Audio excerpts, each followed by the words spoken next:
এই জায়গাটিকে ওয়াদি আরজাক বলা হয়। এখানে একটি কূপ আছে, বিগত 1000 বছর যাবত এই কূপের ধারে কাছেও কেউ ঘেঁষে না।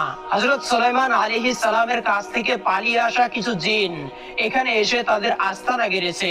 তারা যখন সুলাইমান আলাইহিস সালামের কাছ থেকে পালিয়ে এসেছিল, তখন তারা ওয়াদা করেছিল কোনোভাবেই তারা তার বশ্যতা স্বীকার করবে না এবং তারা সর্বদাই আল্লাহ ও তার রাসূলের বিরুদ্ধাচরণ করে যাবে। এই স্থানে নবী সুলাইমানের সৈন্যদের মাঝে ও জিনদের মাঝে একটি ভয়ানক যুদ্ধ হয়। সেই যুদ্ধে নবী সুলাইমান আলাইহিস সালামের 10,000 সৈন্যকে এই অবাধ্য জিনেরা হত্যা করেছিল।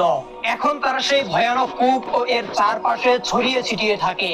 যখনই কোনো মানুষ সেখানে গমন করে, তারা নৃশংসভাবে সেই লোকটিকে হত্যা করে।